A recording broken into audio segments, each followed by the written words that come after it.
नमस्कार दोस्तों, स्वागत है आपका आपके चैनल कृष्णा क्रिएशन में। आज हम इस वीडियो में हरितालिका तीज के महत्व और उसकी कथा को सुनेंगे। तो चलिए कथा को करते हैं स्टार्ट। जय श्री राधे कृष्ण। आप सभी भक्तों को हरितालिका तीज की ढेर सारी शुभकामनाएं। आप सभी के जीवन में भगवान भोलेनाथ माता पार्वती की कृपा से आप सभी को सभी प्रकार के सुख और समृद्धि की प्राप्ति हो। हरितालिका तीज का व्रत जो कि हर वर्ष भाद्र पक्ष माह के शुक्ल पक्ष की तृतीया तिथि के दिन हरितालिका तीज का व्रत किया जाता है। इस व्रत को सबसे पहले माता पार्वती जी ने भगवान शिव को पाने के लिए किया था। हस्त नक्षत्र से युक्त तृतीया तिथि के दिन माता पार्वती ने हरितालिका तीज व्रत को किया था, जिससे भगवान शिव जी प्रसन्न होकर के उन्हें प्राप्त हुए थे। हरितालिका तीज का व्रत, इस व्रत की महिलाओं अखंड सौभाग्य की प्राप्ति के लिए इस व्रत को रखती हैं और कुंवारी कन्याएं मन चाहा वर पाने की इच्छा से इस व्रत को रखती हैं। यह व्रत भगवान शिव माता पार्वती की प्रसन्नता के लिए किया जाता है, जिससे भगवान शिव जी माता पार्वती प्रसन्न होकर के अखंड सौभाग्य का आशीर्वाद प्रदान करती हैं। हरितालिका तीज का व्रत जो कि बड़ा कठिन माना गया है, इस व्रत में दिन और रात निर्जला रहकर भगवान शिव माता पार्वती का पूजन किया जाता है। इस व्रत में अन्न और जल दोनों ही त्याग करना पड़ता है और भगवान शिव माता पार्वती का पूरे विधि विधान के साथ सुबह और विशेष प्रकार से प्रदोष काल के समय पूजन किया जाता है। तो आइए सुनते हैं भगवान हरितालिका तीज की कथा। तो बोलिए प्रेम से भगवान भोलेनाथ की जय, माता पार्वती की जय, भगवान श्री गणेश की जय। एक समय की बात है कि सूत जी कहते हैं कि मंदार की माला जिस पार्वती जी के कंस पास अलंकृत है और मुंड की माला से जिस शिव जी की जटा अलंकृत है, जो पार्वती जी दिव्य वस्त्र धारण की हैं और जो भगवान शिव जी दिगंबर, ऐसे ही पार्वती जी तथा शिव जी को प्रणाम करता हूँ। रमणी कैलाश पर्वत के शिखर पर बैठी हुई श्री पार्वती जी कहती हैं कि हे महेश्वर, हमें कोई गुप्त व्रत या पूजन बताइए जो सभी धर्मों में सरल हो, जिसमें परिश्रम भी कम करना पड़े लेकिन फल अधिक प्राप्त हो। हे नाथ, यदि आप मुझ पर प्रसन्न हो तो यह विधान बताइए। हे प्रभु, किस तप, व्रत या दान आदि के मध्य में और अंत रहित आप जैसे महाप्रभु को हमने प्राप्त किया। तब भगवान शिव जी कहते हैं, हे देवी, सुनो, मैं तुमको एक व्रत जो मेरा सर्वस्व और छिपाने योग्य है, लेकिन तुम्हारे प्रेम से वशीभूत होकर मैं तुम्हें बताता हूँ। जैसे नक्षत्रों में चंद्रमा, ग्रहों में सूर्य, वर्णों में ब्रह्मा, देवताओं में विष्णु भगवान, नदियों में गंगा, पुराणों में महाभारत, वेदों में सामवेद और इंद्रियों में मन श्रेष्ठ है। सब पुराण और वेदों का सर्वस्व जिस तरह कहा गया है, मैं तुम्हें एक प्राचीन व्रत को बताता हूँ। एकाग्र से सुनो। जिस व्रत के प्रभाव से तुमने मेरा आधा आसन प्राप्त किया है, वह मैं तुम्हें बताऊंगा, क्योंकि तुम मेरी प्रेयसी हो। भाद्रपद मास के हस्त नक्षत्र से युक्त शुक्ल तृतीया तिथि को उनका अनुष्ठान मात्र करने से स्त्रियां सभी पापों से मुक्त हो जाती हैं।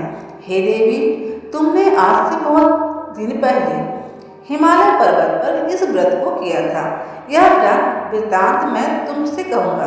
पार्वती जी ने पूछा कि हे नाथ, मैंने यह व्रत क्यों किया था? यह सब आपके मुख से सुनना चाहती हूँ। तब भगवान शिव जी कहते हैं, भारतवर्ष के उत्तर की ओर एक रमणीक और पर्वतों में श्रेष्ठ हिमवान नामक पर्वत है, जिसके आसपास तरह तरह की भूमियां हैं, तरह तरह के वृक्ष उस पर लगे हुए हैं। नाना प्रकार के पक्षी, अनेक प्रकार के पशु उस पर निवास करते हैं। वहां पहुंचकर गंधर्व के साथ बहुत से देवता, सिद्धचारण पक्षीगण सर्वदा प्रसन्न मन से विचरते हैं। वहां पहुंचकर गंधर्व गाते हैं, अप्सराएं नाचती हैं। उस पर्वतराज के कितने ही शिखर हैं, ऐसे कि जिसमें स्फटिक रत्न, वैदुर्य मणि आदि की खाने भरी हैं। यह पर्वत ऊंचा तो इतना अधिक है कि मित्र के घर तक की तरह समझकर आकाश को स्पर्श करता है। उसके समस्त शिखर सदा हिम से आच्छादित रहते हैं और गंगा जल की ध्वनि सदा ही सुनाई देती है। हे पार्वती, तुमने बाल्यकाल में उसी पर्वत पर तपस्या की थी। 12 वर्ष तक तुम उल्टी लटक कर केवल धुआं पीकर रहे। 64 वर्ष तक सूखे पत्ते खाकर रही। माघ मास के में तुम जल में बैठी रहती थी और बैसाख की दोपहरिया में पंचांगे तापते रहती थी। श्रावण के महीने में जल बरसता तो तुम भूखी प्यासी रहकर मैदान में बैठी रहती थी। तुम्हारे पिता इस तरह के कष्ट सहन को देखकर बड़े ही दुखी हुए। वे चिंता में पड़ गए कि मैं अपनी कन्या किसको दूंगा। उसी समय नारद जी वहां आ पहुंचे। मुनि श्रेष्ठ नारद जी उस समय तुम्हें देखने को आ गए थे। नारद जी को देखकर गिरि ने अर्धपाद आसन आदि देकर उनकी पूजा की और कहा, हे स्वामी, आप किस लिए आए हैं? मेरे अहोभाग आपका आगमन मेरे लिए बड़ा ही अच्छा है। नारद जी ने कहा, हे पर्वतराज, सुनो, मैं विष्णु भगवान का भेजा हुआ आपके पास आया हूँ। आपको चाहिए कि यह कन्या रत्न किसी योग वर को दे। भगवान विष्णु के समान योग ब्रह्मा, इंद्र और शिव इनमें से कोई भी नहीं है। इसलिए मैं यही कहूँगा कि आप अपनी कन्या भगवान विष्णु को ही दें। हिमवान ने कहा कि भगवान विष्णु स्वयं मेरी कन्या ले रहे हैं और आप यह संदेश लेकर आए हैं, तो मैं उन्हें अपनी कन्या अवश्य ही दूंगा। हिमवान की इतनी बात को सुनकर मुनिराज नारद आकाश में विलीन हो गए। वे पीताम्बर, शंख, चक्र और गदाधारी भगवान विष्णु के पास पहुंचे। वहां हाथ जोड़कर नारद जी ने भगवान विष्णु से कहा, हे देव, सुनिए, मैंने आपका विवाह पक्का कर दिया है। उधर हेमवान ने पार्वती के पास जाकर कहा, हे पुत्री, मैंने तुम्हें भगवान विष्णु को दे डाला है। तब पिता की बात सुनकर तुम बिना उत्तर दिए ही अपनी सखी के घर चली गई। वहां जमीन पर पड़कर तुम बड़ी दुखी हुई और विलाप करने लगी।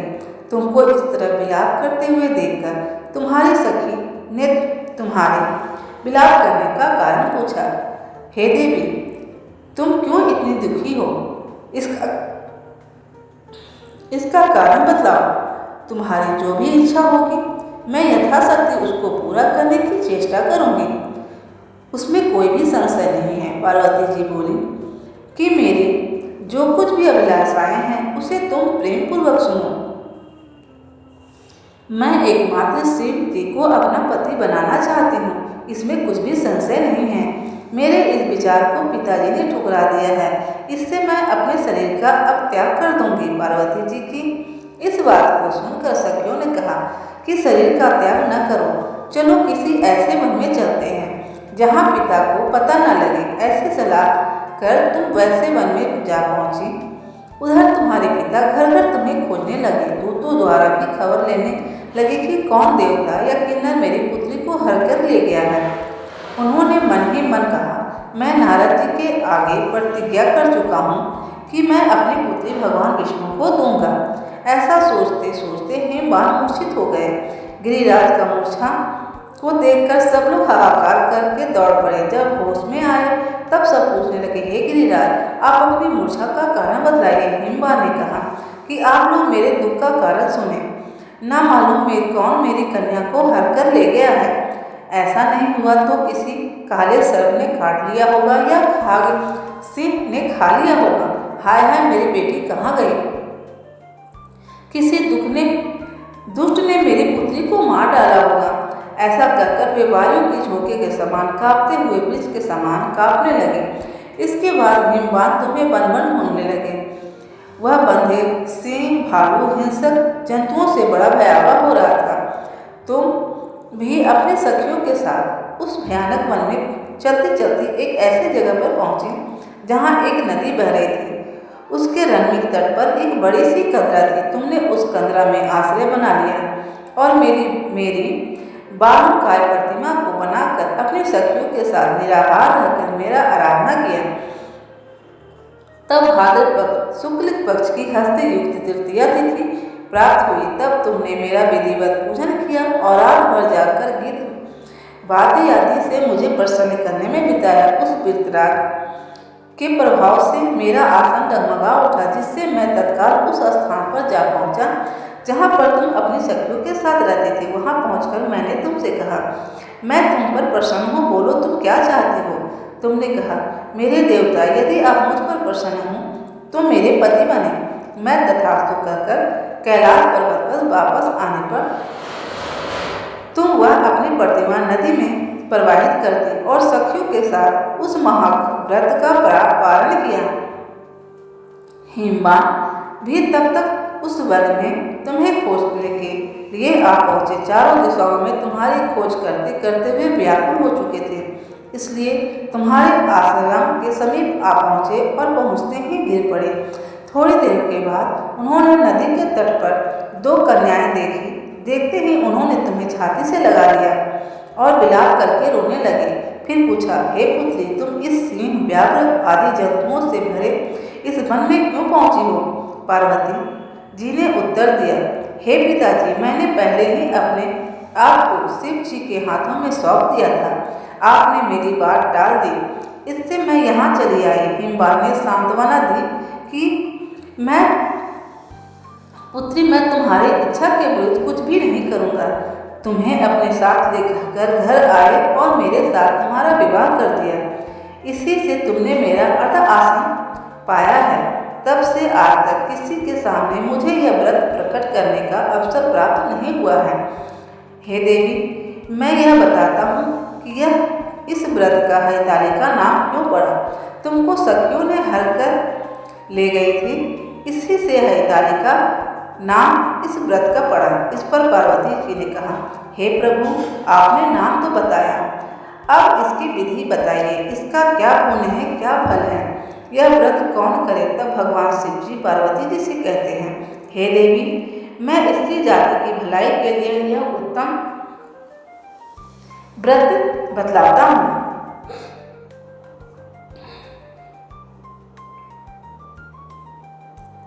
जो स्त्री अपने सौभाग्य की रक्षा करना चाहती है, वह यत्न पूर्वक इस व्रत को करे। पहले कद्दी के खंभे आदि से सुशोभित एक सुंदर मंडप बनावे। उसमें रंग बिरंगे रेशमी कपड़ों का से चंदवा लगा करके चंदन आदि सुगंधित द्रव्यों से इस मंडप को लिपवावे। फिर शंख, भेरी, मृदंग आदि बजाते हुए बहुत से लोग एकत्रित होकर तरह तरह के मंगलाचार करते हुए उस मंडप में पार्वती जी तथा शिव जी की प्रतिमा स्थापित करें। उस रोज दिन भर उपवास कर बहुत से सुगंधित फूल, गंध और मनोहर धूप, नाना प्रकार के नैवेद्य आदि एकत्र कर मेरी पूजा करें और रात भर जागरण करें। ऊपर से जो वस्तुएं गिनाई गई है, इनके अतिरिक्त नारियल, सुपारी, जमीरी, नींबू, लौंग, अनार, नारंगी आदि जो फल प्राप्त हो सके उन सबको इकट्ठा कर ले। उस ऋतु में जो फल तथा फूल मिल सके विशेष रूप से रखे। फिर धूप, दीप आदि द्वारा निम्नलिखित मंत्रों का उच्चारण करते हुए पूजन करें। इसके बाद शिव रूप ने यहाँ से लेकर प्रसन्नता भाव पार्वती तक मंत्रों का उच्चारण करें, जिसका अर्थ इस प्रकार से है, हे शिवे, शिव रूप ने, हे मंगले, सब अर्थों को दान देने वाली हे देवी, शिव रूपे आपको नमस्कार है। हे शिवे, हे शिव रूपे आपको नमस्कार है। हे शिवे, आपको नमस्कार है। शिवे, आपको सदा के लिए नमस्कार है। हे ब्रह्मा रूप ने, आपको नमस्कार है। हे जगत धात्री, आपको नमस्कार है। हे सिंहवाहिनी, संसार के भय से भयभूत मुझ दीन की रक्षा करो। इस कामना की पूर्ति के लिए मैंने आपकी पूजा की है। हे पार्वती, मुझे राज्य और सौभाग्य दो, मुझ पर प्रसन्न हो। इन्हीं मंत्रों से पार्वती जी तथा शिव जी का पूजन करें। तदंतर विधि पूर्वक कथा सुने और ब्राह्मण को वस्त्र, गौ, स्वर्ण आदि दान देवे। इस तरह एक चित्र होकर स्त्री पुरुष दोनों एक साथ पूजन करें। फिर वस्त्र आदि से जो कुछ भी हो उसका संकल्प करें। हे देवी, जो स्त्री इस प्रकार पूजन करती है वह सभी पापों से छूट जाती है और उसे 7 जन्म तक सुख तथा सौभाग्य प्राप्त होता है। जो स्त्री तृतीया तिथि को व्रत न करके अन्न का भक्षण करती है वो 7 जन्म तक बांध्य रहती है और उसको बार बार विधवा होना पड़ता है। जो सदा दरिद्र पुत्र शोक से व्याकुल, शोकाकुल स्वभाव की लड़ाकी तथा सदा ही दुख भोगने वाली होती है और उपासना न करने वाली स्त्री अंत में घोर नरक में जाती है। तीज को अन्न खाने से शुक्री, फल खाने से बदरिया, पानी पीने से जोंक, दूध पीने से सांवली, मांसाहार करने से बाघिन, दही खाने से बिल्ली, मिठाई खाने से चींटी और सब खाने से मक्खी होती है। उस रात्रि को सोने से अजगरनी और पति को धोखा देने से मुर्गी होती है। इसलिए हर स्त्री व्रत को अवश्य करे। दूसरे दिन स्वर्ण, चांदी, तांबा तथा बांस के पात्र में अन्न भर के ब्राह्मण को दान दे और फिर व्रत का पारण करे। जो स्त्री इस प्रकार से व्रत को करती हैं वह मेरे समान पति प्राप्त करती हैं और जब वह मरने लगती है तो तुम्हारे समान उसका मुख रूप हो जाता है। उससे सब प्रकार के संसारी भोग और सायुज्य मुक्ति मिल जाती है। इस हरितालिका को व्रत कथा मात्र सुन लेने से प्राणी को 1000 अश्वमेध तथा सैकड़ों वाजपेयी यज्ञ करने का फल प्राप्त होता है। हे देवी, मैंने यह सब व्रतों में उत्तम व्रत तुम्हें बताया है जिसके करने से प्राणी सभी पापों से छूट जाता है। इससे कुछ भी संशय नहीं है। तो प्रेम से बोलिए भगवान भोलेनाथ की जय, माता पार्वती की जय। ऐसे ही ज्ञानवर्धक जानकारियों को प्राप्त करने के लिए हमारे इस चैनल को सब्सक्राइब करें। अगर आप नए हैं तो चैनल को लाल बटन दबा करके सब्सक्राइब करें। साथ में बेल आइकन की घंटी को दबाएं ताकि मेरे वीडियो का नोटिफिकेशन आपको समय से मिलता रहे। वीडियो को लाइक करें, शेयर करें। सुखी रहें और स्वस्थ रहें। जय श्री राधे कृष्ण। धन्यवाद।